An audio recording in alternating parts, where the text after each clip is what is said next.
You don't want me here anymore? I don't think we're gonna be seeing each other. I screwed up. I'm so sorry. It's not your fault, okay? I'm the idiot. Please don't make me go. I'm sorry, but I don't know what else to do. I won't play the kangaroo song anymore. Kind of a heartbreaking scene, right? Yeah.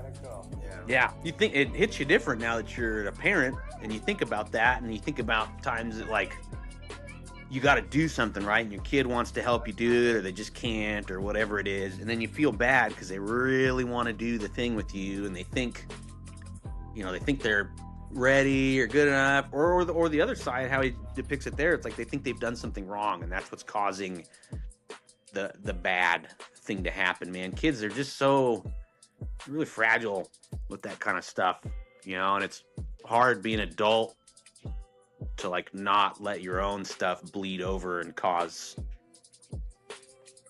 a kid might think it's their fault, but really it's just we can't get out of our own ways. What was that analogy you used one time? I liked it. You were using an analogy one time with working without seeing. You were like working in your car, this doctor. Oh yeah, my dad, he was really big on when you worked on cars. He worked on anything. If you got into a situation where you couldn't see what you were doing, he'd tell you to do it by feel.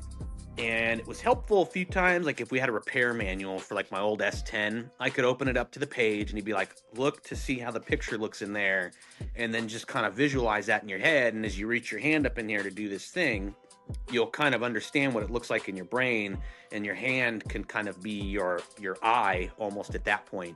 Yeah.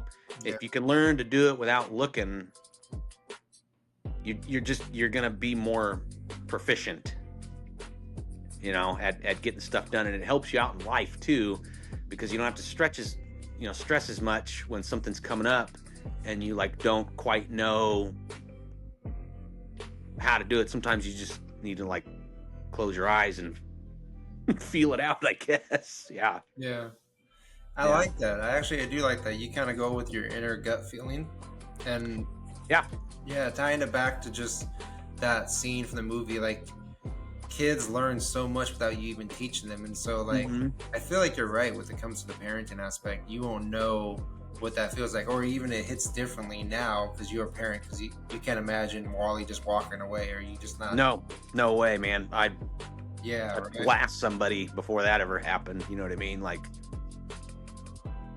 that's definitely hits differently. I haven't seen that movie in years, so I didn't quite remember that scene. But it hits me in the gut much different now than it did when I was younger watching that. It was like, well, they'll just get back together, it'll be fine.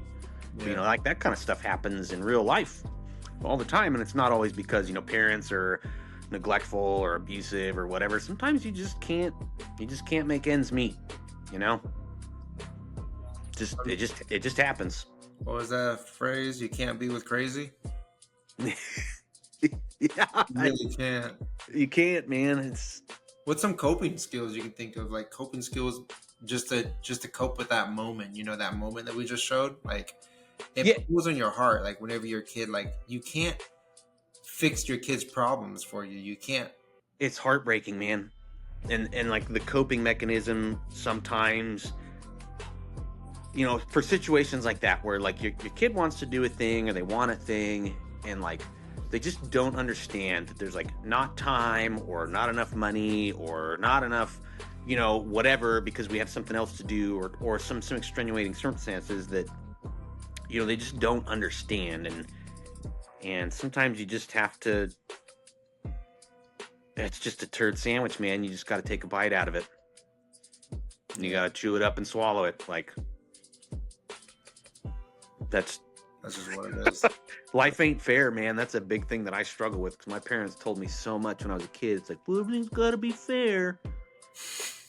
I wish they had never said that, man. Like, that is not something that I will ever pound into Wally's head. I mean, it's a good thing to learn, fairness and, fairness and equity. These are like good ideas, right? But I think the way that we've implemented them has not been beneficial for what the intent was. Realistically speaking. Yeah. Yep. Yeah. Is it fair? Yeah, it's a tough some one. kids get stuff handed to them and the other kids don't? No, is it fair that some kids show up to school with a tablet and you're like, well, we can't really afford that, but Yeah, man, I think about that a lot. It's like, I've worked really hard in my life at a lot of different places. I mean, I worked at a morgue one time just to make money, and then you like look at people that come from money, or not even that. It's like people that just seem to get lucky like all the time. They just seem to be at the right place at the right time. And it's like, no matter how hard I try or how hard I work, like that level or that peg on the board always just seems like unattainable. Yeah, and it's hard because you're always striving for that. And like, when is enough enough? Like, when am I just gonna like realize like I'm not gonna attain that thing, and that's okay? Like, it's being okay with not being able to reach like this lofty goal. Like, my body's never gonna be good again. Like, it's just not.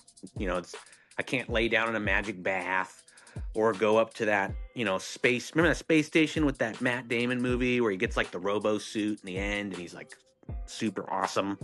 What was it called? Elysium or something like that. And you can go up to the space station and you just lay in this table and it goes and your cancer's gone. Like, yeah, dude, that's not that ain't real life, man. Like, yeah, being a human's hard. Being a human's real hard, especially when you're born into a bunch of money. Well, we're going to touch up on that a little later on.